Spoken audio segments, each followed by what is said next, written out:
Ayo, kira-kira diatur, Gus. Kita tema Nanti, kita ya, yang bagus nanti, ini, nanti Gus. saya Saya atur. punya tema bagus nih. 2025 ganti Tuhan. Oke, bagus. Kita bahas sekarang ya. Boleh. Tapi saya nggak lama ya, karena saya mau ngantar sekolah. Oke, silakan, Gus.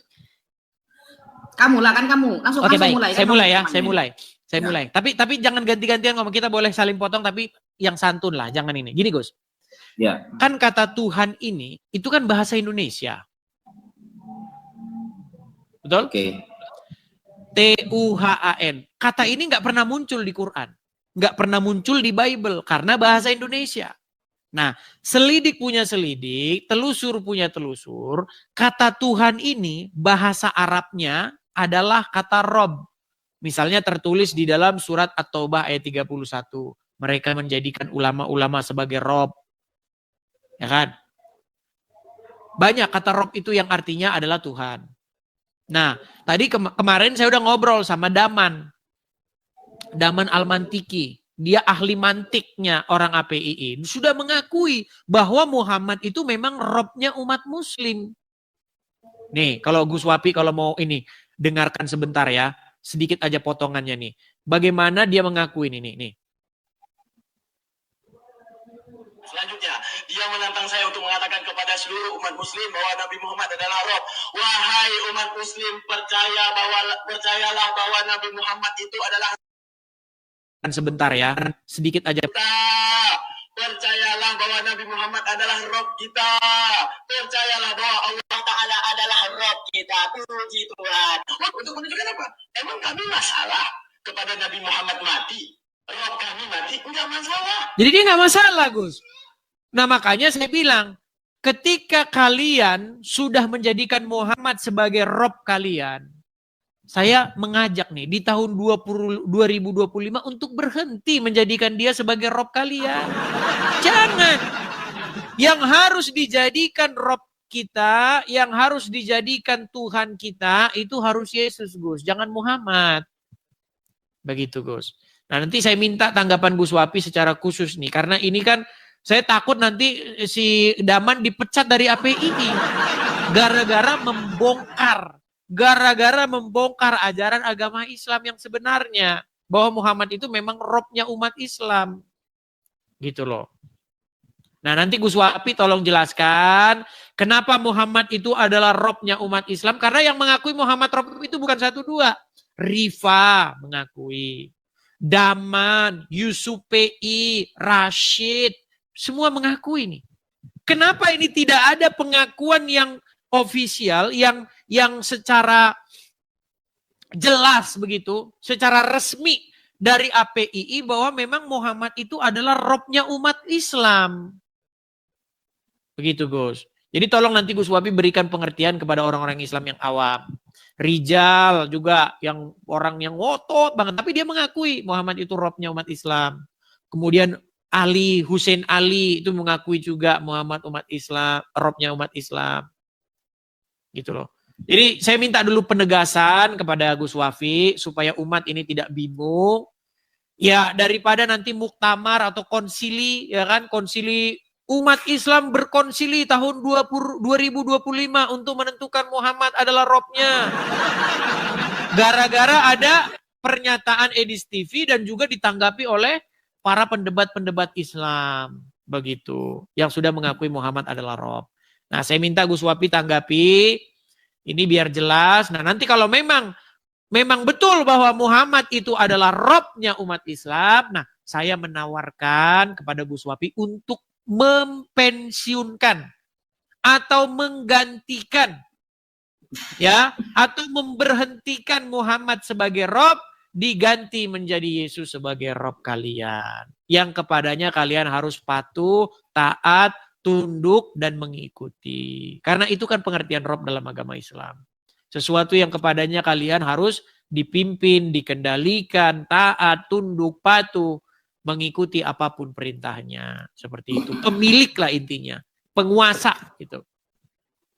Ya. Jadi tolong nanti Gus Wapi berikan pengertian supaya umat muslim tidak bimbang dan tidak ragu-ragu supaya nanti kalian mengadakan konsili tahun 2025, konsili umat Islam seluruh dunia, menentukan bahwa Muhammad itu adalah Rob kalian. Silakan. Dengarkan nih umat muslim, nih Gus Wapi udah bicara nih ya, Gus ini. Silakan. Ya. Waktunya mana? Oke, silakan Gus. Oke, bismillahirrahmanirrahim. Sebelum saya menjawab Mas Edis, saya tanya dulu kepada Mas Edis, asal dari kata rob itu apa, Mas Edis? Asal dari Nggak kata tahu, rob silakan itu Anda menjelaskan. Nanti kalau saya Anda sok tahu nanti dibantah terus. Silakan Anda sendiri. Waktu saya berikan kepada Anda. Oke, saya jelaskan ya. Begini Mas Edis. Ya, saya jelaskan ya. Saya pelan-pelan jelasin ini. Robbun. Robbun ini kalau kita arahkan kepada Yunani itu setara dengan Kyrios.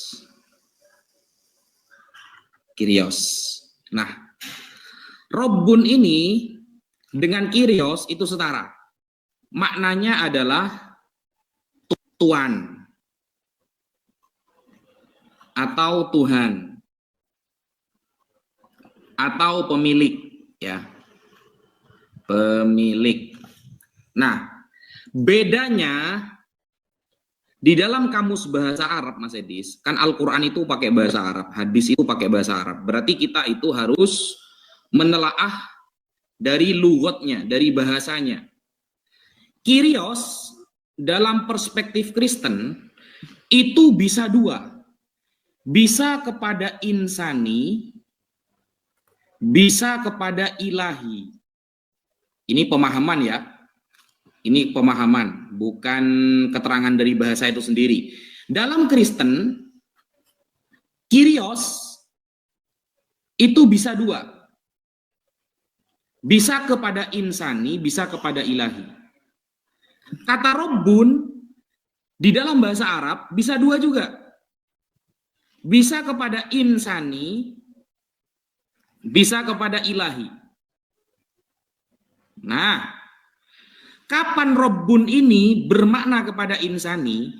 Ketika mudhof, diidofahkan. Idofah itu artinya digabungkan dengan kata lain, gitu loh Mas Edis. Diidofahkan, idofah. Digabungkan dengan kata lain. Contoh, kalau kita kasih contoh ya, tidak berdiri sendiri, Mas Edis, nggak berdiri sendiri. Robbul mal. Robbul mal, Robbun bertemu mal. Malun kan artinya harta tuh, uang. Robbul mal, pemilik harta. Maka maknanya insani, manusia. Atau Robbudar. Robbudar, pemilik rumah. Pemilik rumah. Insani. Kalau yang bermakna ilahi, Robbun itu harus sendirian. Kalau sendirian, maka bermakna ilahi. Robbun, wes, Tuhan. Yang arahnya khusus kepada ilahi. Atau digabungkan dengan lafaz lain, tapi kepemilikan dunia ini. Robbus samawati. Misalnya, Robbus samawati wal ardh. Pemilik langit dan bumi. Berarti maksudnya Allah. Nah, dalam kasus Nabi Muhammad yang dirobkan, kata Mas Edis, itu arahnya ke sini. Ketika diidofahkan kepada kata lain yang tidak menunjukkan kepada ilahi. Begitu ya. Contoh Nabi Muhammad punya harta, maka dia bisa disebut Robbul Mal. Nabi Muhammad pemilik harta. Atau Robbuddar, Nabi Muhammad punya rumah. Jadi ke insani. Bukan yang ke arah sini. Kalau yang ke arah sini, ini ilahi. Seperti Robbun berdiri sendiri. Atau menunjukkan pemilik dunia dan isinya. Ini khusus Allah. Kata Tuhan, itu kan dari kata Melayu. Ya. Kata Tuhan ini berasal dari kata Melayu yang dari awalnya Tuan lalu ditambah H. Tuan jadi Tuhan. Nah, sama seperti kekristenan, Kyrios bisa bermakna insani, bisa bermakna ilahi. Nah, kalau insani berarti kepada selain Yesus, kata teman-teman Kristen.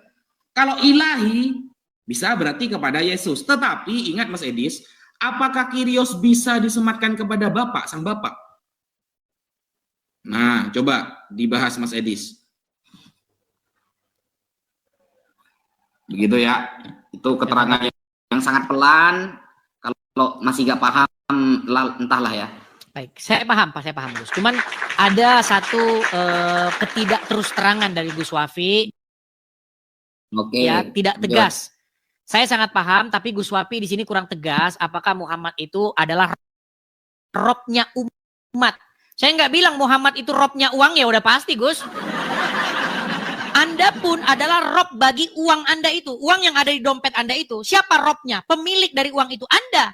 Anda penguasa dari uang itu. Uang itu mau Anda buang, mau Anda lempar, mau Anda kasih orang. Itu Anda yang memiliki. Anda yang mengendalikannya.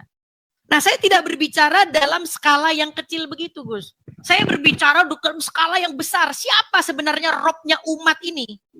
Umat Islam ini siapa pemiliknya, pengendalinya, penguasanya siapa? Jawabannya adalah Allah dan Muhammad, Gus. Allah dan Muhammad. Makanya Muhammad itu selalu ngomong ummati, umatku. Bukan Muhammad yang umatmu. Enggak pernah Muslim mengatakan kepada Muhammad bahwa Muhammad itu umatnya dia, enggak.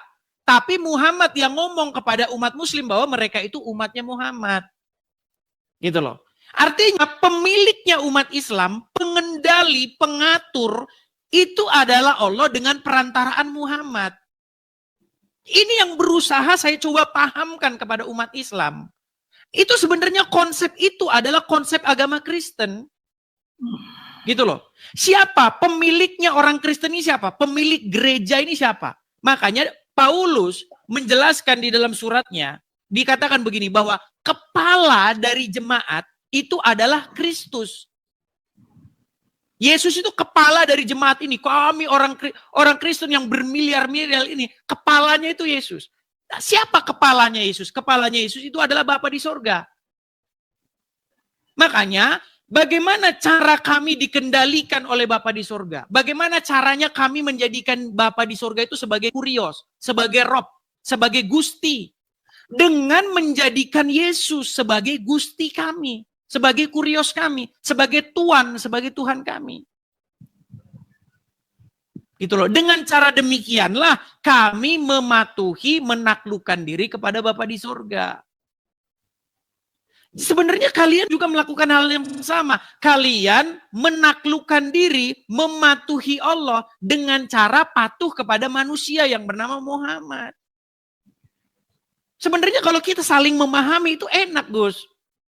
Makanya saya bilang, kalian mempertuhan Allah dengan cara mempertuhan Muhammad, menjadikan Allah sebagai Rob, dengan cara menjadikan Muhammad sebagai Rob kalian. Kami juga begitu. Kami menjadikan Bapa di surga sebagai Tuhan, sebagai Rob kami, sebagai pengendali kami, dengan perantaraan firman-Nya, yaitu Yesus. Jadi, ketika kami orang Kristen menjadikan Roh Kudus yang tinggal di hati kami sebagai Tuhan, sebagai Tuhan, sebagai Rob, sebagai Gusti kami, sesungguhnya itu adalah kami menjadikan Bapa di surga dan Yesus sebagai Tuhan, sebagai Rob kami. Jadi bukan musyrik, Gus. Jadi takluk kepada Roh Kudus, menjadikan Roh Kudus sebagai Tuhan, menjadikan Yesus sebagai Tuhan, itu bukan musyrik. Justru itulah cara menjadikan Bapa di surga sebagai Tuhan kami. Sama seperti kalian. Menjadikan Muhammad sebagai Rob, sebenarnya menjadikan Allah sebagai Rob kalian. Karena Muhammad itu adalah pengejawantahan daripada Allah. Begitu, Gus. Kita biar sama-sama paham. Kalau kita membahas, mengkaji secara kaidah bahasa. Kan gitu. Makanya, kepada siapa kalian sami'na wa ta'na? Kami patuh, kami taat. Kepada siapa? Kan kepada Muhammad. Nah, ketika kalian sami'na wa ta'na kepada Muhammad, patuh tunduk kepada Muhammad, sesungguhnya kalian itu sedang patuh tunduk kepada Allah. Nah, masalahnya istilah patuh tunduk ini tidak kalian simpulkan bahwa itu adalah penyembahan, itu adalah peribadatan. Gitu loh. Contoh, ketika orang patuh tahluk tunduk kepada iblis, dia itu menyembah iblis, beribadah kepada iblis, berbakti kepada iblis. Gitu loh. Beribadah kepada iblis itu bukan gini-gini terus ritual, nggak begitu. Melakukan keinginan-keinginan iblis itu artinya berbakti kepadanya. Begitu. Nah, Yesus itu berbakti kepada Bapa dengan cara melakukan keinginan Bapa di sorga. Makanya Yesus taat sampai matinya, sampai wafatnya, gitu loh. Nah, makanya sekarang saya ganti nih. Tolong yang kalian merobkan Muhammad, tahluk tunduk kepada Muhammad, jangan patuh tunduk kepada Muhammad. Orang Muhammad saja berbuat dosa. Patuh tunduklah kepada Yesus. Jadikan Yesus sebagai Rob kalian, sebagai Tuhan kalian. Jangan Muhammad. Gitu loh. Jadi kita saling mengerti kalau begitu, Gus. Ya, sebenarnya itu arahnya yang saya sampaikan. Gini. Silakan, Gus. Silakan. Ya. Apakah Nabi Muhammad pakai waktu dulu, waktunya disetel dulu. Disetel dulu waktunya. Oke.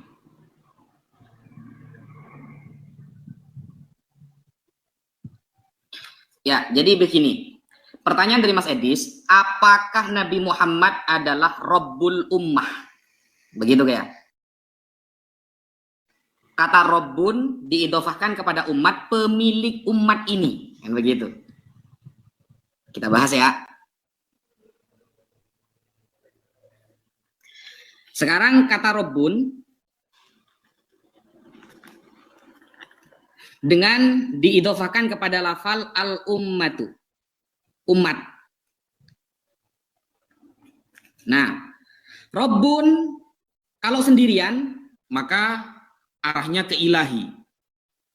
Kalau diidofahkan bisa kepada insani, manusia. Umat adalah lafaz yang menunjukkan kepada insani. Lalu digabung nih. Rabbul ummati, pemilik umat. Kalau Rabbun ini maknanya al-malik, pemilik umat, ya, yang memimpin umat ini, maka Rabbul ummati, pemilik umat, bisa diarahkan kepada Nabi Muhammad, ai sayyid. Maksudnya sayyidul ummah. Maknanya itu sayyidul ummah, pemimpin yang merajai umat ini. Begitu ya, bisa kepada Nabi Muhammad. Ini arahnya bukan kepada yang ilahi maknanya. Kenapa? Kalau begini, Rabbun bertemu umat adalah orang yang menciptakan umat ini. Nah, gak bisa. Itu arahnya kepada Rabbun yang bermakna ilahi berarti nanti. Tapi kalau maksudnya Rabbun ay sayyidul qaum, pemimpin umat ini, pemilik umat ini, maka bisa kepada Nabi Muhammad. Nah, taat kepada Allah melalui taat kepada Nabi Muhammad. Jadi begini ya, Mas Edis ya, Allah, kemudian Nabi Muhammad. Kenapa taat kepada Nabi Muhammad sama dengan taat kepada Allah? Apakah menunjukkan Nabi Muhammad bagian dari Allah? Tidak. Tidak. Begitu ya. Kenapa saya katakan tidak? Contoh ada kepala sekolah mengatakan kepada murid-murid, taatlah kalian kepada guru. Barang siapa yang taat kepada guru, maka dia taat kepada kepala sekolah. Apakah guru ini bagian dari kepala sekolah? Tidak. Beda, keluarganya bukan, tapi jabatan yang ada di bawah kepala sekolah. Guru, maka murid, kalau ingin taat dalam segala hal kepada kepala sekolah, melalui peraturan dari guru. Apakah guru ini adalah satu jenis dengan kepala sekolah? Enggak, beda. Kepala sekolah pemimpin, guru ini bawahan. Begitu. Kalau di sini, berarti Allah ini sang pencipta, Nabi Muhammad adalah ciptaan. Begitu loh. Nah, kenapa kemudian orang yang taat kepada syaitan, kepada nafsu, hawa nafsu ya, kepada hawa nafsu atau kepada syaitan, disebut dengan merobkan mereka, menuhankan mereka yang esensinya kepada ilahi, ya,